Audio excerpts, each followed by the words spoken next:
മുണ്ടക്കൈ പുനരധിവാസത്തിന് ഭൂമി ഏറ്റെടുക്കുന്നത് തടയണമെന്ന ആവശ്യവുമായി എൽസ്റ്റൺ എസ്റ്റേറ്റ് സുപ്രീം കോടതിയിൽ. എസ്റ്റേറ്റ് ഏറ്റെടുക്കാൻ അനുവദിച്ചുകൊണ്ടുള്ള ഹൈക്കോടതി ഉത്തരവ് സ്റ്റേ ചെയ്യണമെന്ന ആവശ്യം. ഭൂമി ഏറ്റെടുക്കാനുള്ള സർക്കാരിന്റെ ഉത്തരവ് ഏകപക്ഷീയവും നിയമവിരുദ്ധവുമാണെന്നാണ് വാദം.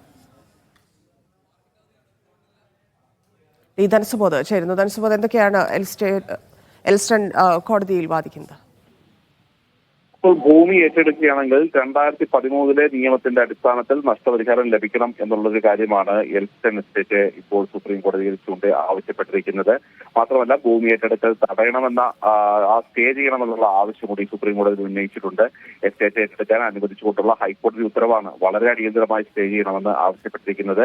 ഭൂമി ഏറ്റെടുക്കാനുള്ള സർക്കാരിന്റെ ഉത്തരവ് ഏകപക്ഷീയവും നിയമവിരുദ്ധവുമാണ് എന്നുള്ളൊരു കാര്യം ചൂണ്ടിക്കാണിച്ചിട്ടുണ്ട്. ഇതെല്ലാം കൃത്യമായി അക്കമിട്ട് നിരത്തി തന്നെയാണ് ഹൈക്കോടതിയിൽ വാദമുന്നയിച്ചത്. പക്ഷേ ഹൈക്കോടതി ഇക്കാര്യത്തിൽ അംഗീകാരം നൽകിയില്ലെന്ന് മാത്രമല്ല, 17 കോടി രൂപ മാത്രമാണ് അധികം നൽകണം എന്നുള്ളൊരു കാര്യം പറഞ്ഞത്. ഇതിന് തൊട്ടു പിന്നാലെ ഹൈക്കോടതിയുടെ ഇടപെടലിന് ഉണ്ടായിരുന്ന തൊട്ടു പിന്നാലെ അവിടെ ബോർഡ് സ്ഥാപിക്കുക ഉൾപ്പെടെയുള്ള കാര്യങ്ങളുമായി സർക്കാർ മുന്നോട്ട് പോവുകയാണ്. ഇത് അടിയന്തരമായി തടയണം എന്ന് തന്നെയാണ് എസ്റ്റേറ്റിന്റെ ആവശ്യം. അതേസമയം ഈ എസ്റ്റേറ്റ് ഇത്തരത്തിലുള്ള ഒരു കോടതി നടപടി അവർ ഇതിനകം തന്നെ ഒരു അപ്പീൽ നൽകാനുള്ള സാധ്യത മുന്നിൽ കണ്ടുകൊണ്ട് തന്നെ തടസ്സവാദ ഹർജി നൽകിയിട്ടുണ്ട്. കാര്യം വയനാടിൽ വീടും മേൽക്കൂരയും എല്ലാം നഷ്ടപ്പെട്ട നിസ്സഹായരായ ജനങ്ങൾക്ക് ഒരു ആശ്വാസം പകരുന്ന നടപടിയുമായി നിർമ്മാണ പ്രവർത്തനവുമായി സർക്കാർ മുന്നോട്ട് പോവുകയാണ്. അപ്പോൾ ഈ തരത്തിലുള്ള ഒരു എസ്റ്റേറ്റിന്റെ ഒരു ആവശ്യം പരിഗണിച്ച് സ്റ്റേ ചെയ്യുകയാണെങ്കിൽ അത് ഗുരുതരമായ ദോഷം ചെയ്യും, നടപടികളെല്ലാം